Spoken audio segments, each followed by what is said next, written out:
arrest record and plant a church 2 or 3 miles from the jail that you was in for 6 months in order to tell somebody that can't know how to do it right.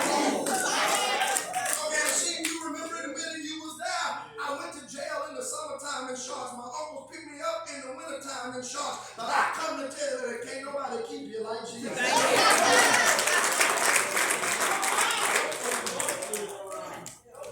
Coke bottles. Not these plastic ones that we have now. These Coke bottles like Uncle Franklin and Corinne used to have.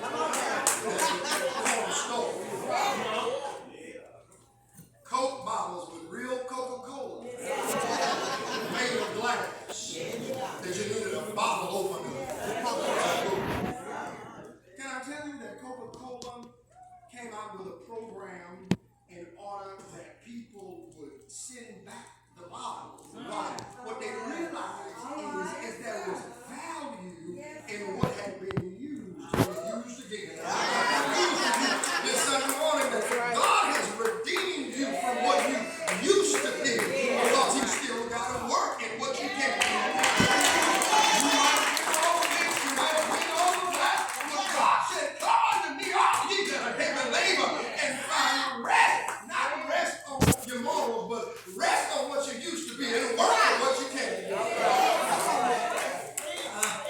The responsibility of the redeemed first is to come back. Secondly, is to have something to say. That's why I sing off key. I dance off key. I forget the words to the song. Jay texts me in private and says, Pastor, please tell me the song that you want to sing before you preach because you're making me look bad.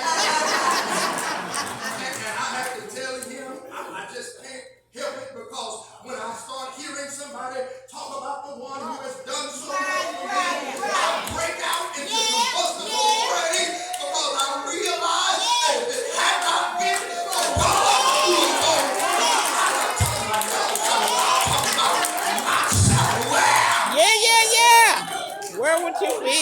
Where would I be? When you get to talking about Jesus, I got something to say.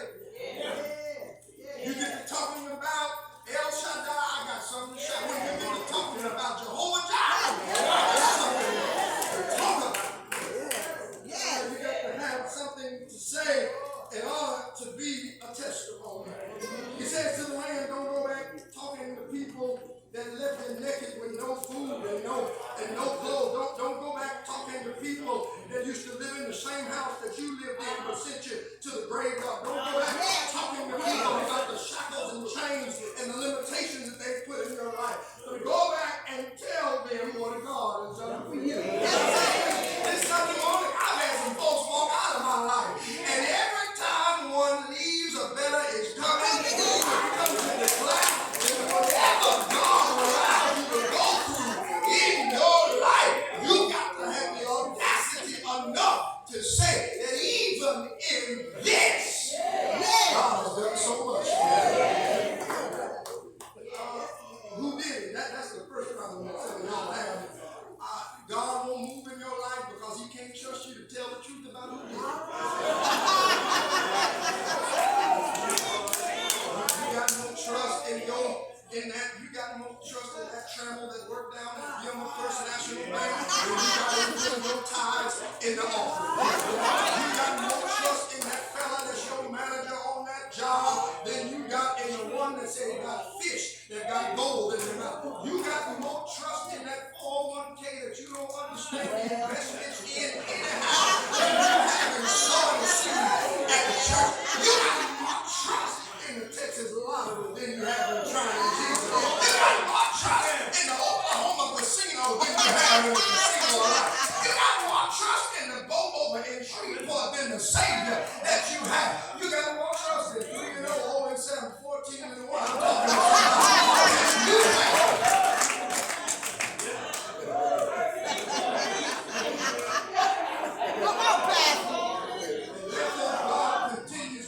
Continues to allow you to fall into the same traps and snares because He cannot trust you to tell who did it. Mama and Bob and my daddy and all of my family put all of their money together, but when I got to Taylor County, it's still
that you can manipulate it.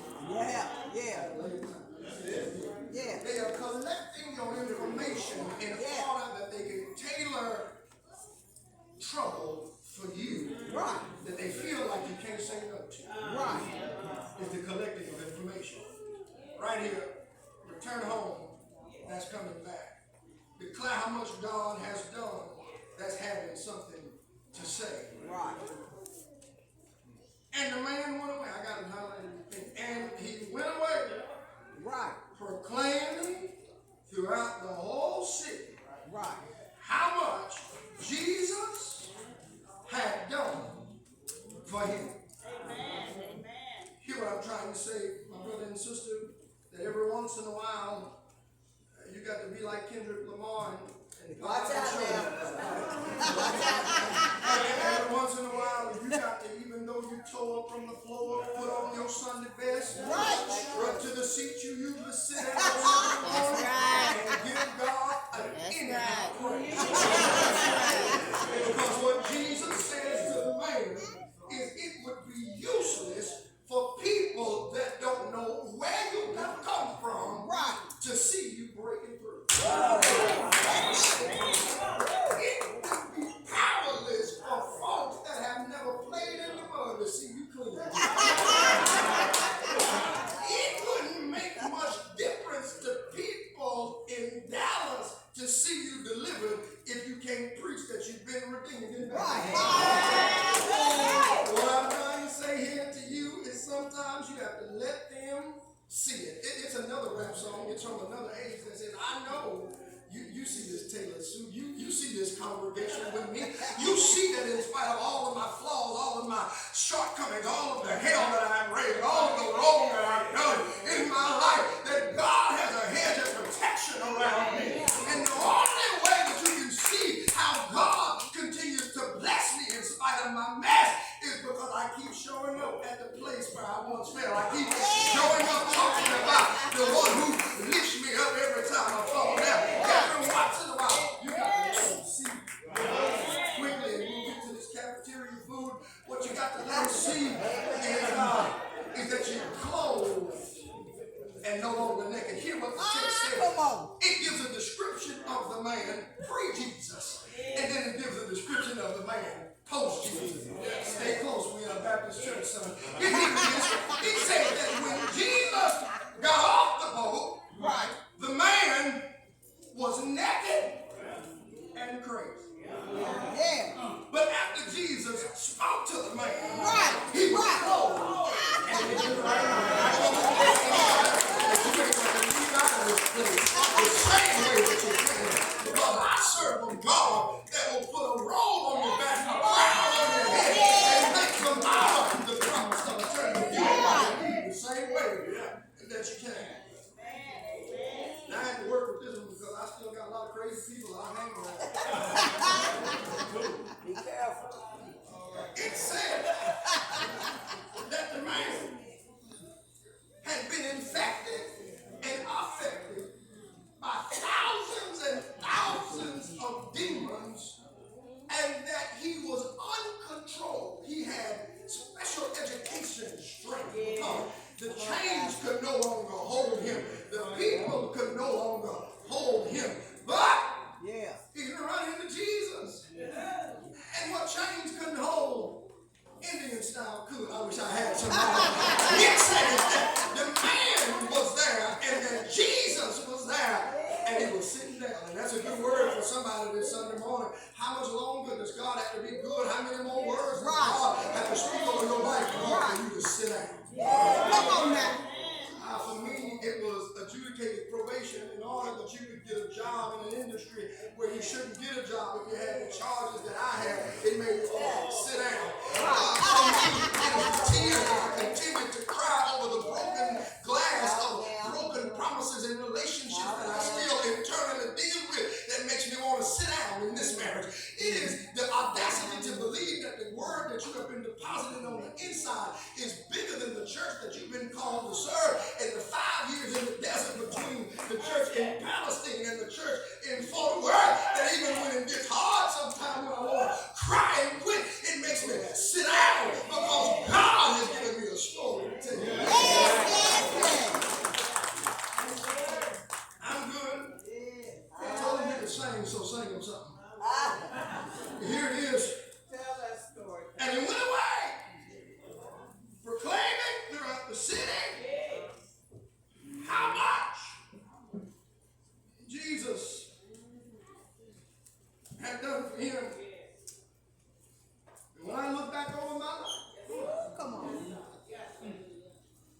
I come to tell the Lord thank you.